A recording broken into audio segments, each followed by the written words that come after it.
পবিত্রতা অর্জন করিয়া রাত্রে বেলায় ঘুমায়া গেল। ঘুমের ঘরে হঠাৎ করে তাকায় দেখে আল্লাহর বান্দা বুজুর্গ হাজির হয়ে গেল। কি বলে, তুমি এত বেখবর, এত বেকুব কেন? তুমি কি খোঁজ খবর রাখো না? ওই আল্লাহর বান্দা ঘুম থেকে জাগ্রত হয়ে দরজাটা খুলে বাহিরে তাকায় দেখে এত সুন্দর একটা বিশাল ফুলের বাগান। এই বাগানের মধ্যে তাকায় দেখে দুইটা কাঠের মধ্যে রমণী বসা। সামনে একটু আগালো কিচির মিচির ছোট ছোট বাচ্চারা করে, এই পাখির বাচ্চারা কিচির মিচির ডাকতেছে। আর একটু হারতেছে, আর দেখে শত শত হুরো গেলমান ডাকার জন্য ওয়াইটিং করতেছে। এত সুন্দর ফুলের ফলের বাগান। এই বান্দা দেখে দেখে ঘুরে ঘুরে আবার ঘরের মধ্যে ঢুকার পথে তাকায় দেখে হঠাৎ করে আল্লাহর বান্দা বুজুর্গ এই বান্দার সাথে সালাম মুসাফা করে ডাক দিয়া বলল, ভাই আমি ঘুমের ঘরে স্বপ্নে আমাকে বেকুব বেকপর খেয়ে জানো বলল, উঠে এত সুন্দর ফুলের বাগান, এত সুন্দর জান্নাতের বাগান কি দেখি, এটা কারো জন্য? ওই বান্দা বুজুর্গ ডাক দিয়া বলে, বুজুর্গ তুমি কি জানো না পাশের গ্রামের পাশের এলাকার এক যুবক আল্লাহর বান্দা দিনের বেলায় মৃত্যুবরণ করেছে? বলে হ্যাঁ। বলে ওই ব্যক্তির জন্য এত শত শত হুরো গেলমানরা, দুই পাশে দুই রমণী, এত সুন্দর সুন্দর ফেরেশতারা তার জন্য ওয়েটিং করতেছে। ওই বান্দা ডাক দিয়া বলল, রে বুজুর্গ এই বান্দা যুবকের কি এমন আমল ছিল? বলে ওই বান্দা বুজুর্গ দুনিয়ার মধ্যে নেক আমল করত, নামাজ পড়তো, সত্য কথা বলতো। ওই বান্দা কার হক মেরে খাইতো না, সুদ ঘুষ খাইতো না।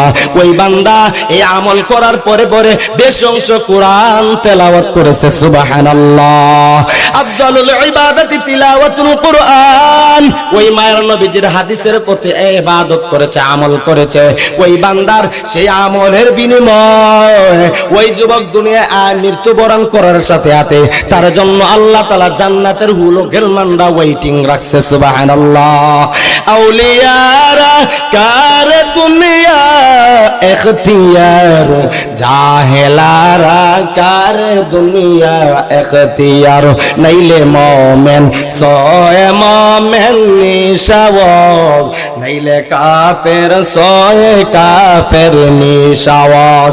এরে বান্দা তুমি এটার প্রতি চিন্তা করো। আমি আজকে ইমানদার দাবি করি, মুসলমান দাবি করি, আমি 5 ওয়াক্ত নামাজ পড়তে পারলাম কিনা? এরে বান্দা তুমি সারা সিটি মসজিদের মধ্যে, এরে বান্দা ফয়তুল্লাহ রেল স্টেশন মসজিদের মুয়াজ্জিন যখন আযান দেয়, এরে বান্দা তুমি পাশ দিয়ে হেঁটে যাও, এরে বান্দা তুমি সেই মসজিদের মিম্বরের মুয়াজ্জিনের আযান শুনিয়া মসজিদে ঢুকো না। আর ডাক দিয়া যদি বলি, ভাই তুমি মসজিদের মধ্যে ঢুকো না কেন? বলে না, নামাজ না পড়লে নাকি ইমান কি কম আছে নাকি? ইমান আমার যথেষ্ট, মুসলমান আমি, কথা সত্য কোনো মিথ্যা না। এরে বান্দা তুমি শুনিয়া নাও, শুনিয়া নাও, যেই ইমানে তোমাকে মসজিদের মুয়াজ্জিনের আযানের ধ্বনি তুমি মসজিদে পর্যন্ত তোমাকে নিতে পারে না, সেই ইমানে তোমাকে কি জান্নাত পর্যন্ত নিতে পারবে না রে যুবক? না না না না। এ বান্দা এই দুনিয়ার মধ্যে আমি সত্য কথা বলতে হবে। এরে বান্দা আমি সুদ খেতে পারবো না, ঘুষ খেতে পারবো না। এরে বান্দা সামনে মাহে রমজান মাস আসতেছে। এরে বান্দা হাতে গোনা মাত্র আর 6টা দিন হাতে আছে। 6 দিন পর 7 নাম্বার দিনে আমাদের মুখে রোজা রাখতে হবে, ঠিক না বেঠিক? এরে বান্দা মাহে রমজান মাসের মধ্যে বছরের হিসাব করে করে তোমার যে টাকা পয়সা 1 বছরের হিসাব করে 40 ভাগের 1 ভাগ তুমি যাকাত দাও, আল্লাহর রাস্তায় তুমি যাকাত দাও। এতিম অসহায় গরিবদেরকে তুমি ধনী ব্যক্তিওয়ালা যদি যাকাত দিত, তাহলে আমার মনে হয় প্রত্যেক এলাকার ধন্যবান্য ব্যক্তি যদি যাকাত দিত, এই বাংলাদেশের মধ্যে কোনো ফকির রাস্তায় রাস্তায় হাত পাতত না, ঠিক না বেঠিক? এরে বান্দা সামনে যেহেতু মাহে রমজান মাস আসতেছে, আমাদের প্রস্তুতি নিতে হবে কি হবে না? এরে বান্দা মাহে রমজান মাসে রোজাও রাখতে হবে, ইবাদত করতে হবে, তারাবির নামাজ পড়তে হবে। এরে বান্দা কোরআন তেলাওয়াত করতে হবে। রে বান্দা এটার প্রতি চিন্তা করে করে এখন থেকে আমল করার মজবুত করে নিতে হবে। এরে বান্দা এই কারণে তুমি জিজ্ঞাসা করলে মুসলমান দাবি করো, কথা ঠিক, যে তুমি যে কেমন মুসলমান এটা তুমি জানলা না, ঠিক না বেঠিক? তুমি কেমন মুসলমান, তুমি কেমন মুসলমান, সকলে বলি তুমি কেমন মুসলমান, তুমি কেমন মুসলমান? রমজান এলে রাখো না রোজা, দিনকে করো আঘাত, পয়সা করির নেই তো অভাব, দাও না তো যাকাত। কেউ কথা দিয়ে সবাই বলে না, জোরে সুরে তাকবীর দেন না। তুমি কেমন মুসলমান, তুমি কেমন মুসলমান, সকলে বলে তুমি কেমন মুসলমান, তুমি কেমন মুসলমান, কেমন মুসলমান, তুমি কেমন মুসলমান।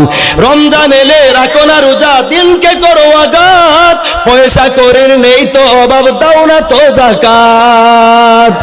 তুমি ইমানদারির বড়াই করো, নেই তোমার ইমান, তুমি ইমানদারির বড়াই করো, নেই তোমার ইমান। তুমি কেমন মুসলমান, কেমন মুসলমান, তুমি কেমন মুসলমান, কেমন মুসলমান, তুমি কেমন মুসলমান।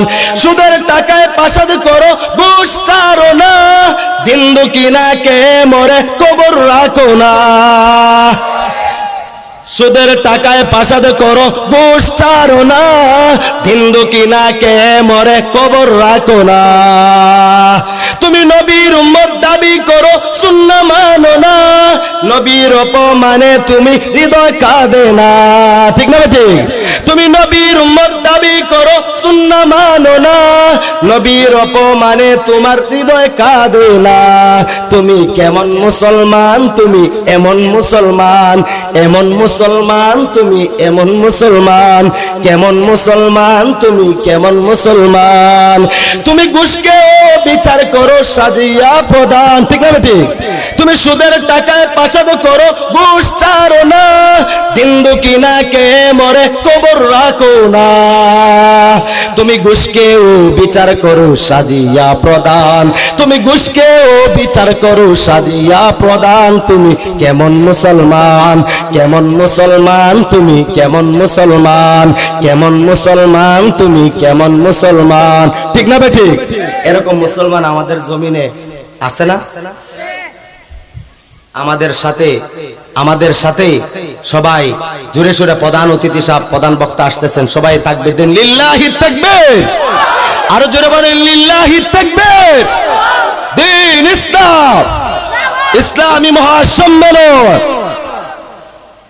আল্লাহর বান্দা, সময় কিন্তু শেষ, প্রধান অতিথি সাহেব চলে আসতেছেন। আল্লাহর বান্দা বয়ানটা গুছায় পেলি। আরে বান্দা, আজকে আপনাদেরকে মানুষকে কি বলবো, দুঃখের কথা কাকে বলবো, বলার কোনো ভাষা নাই।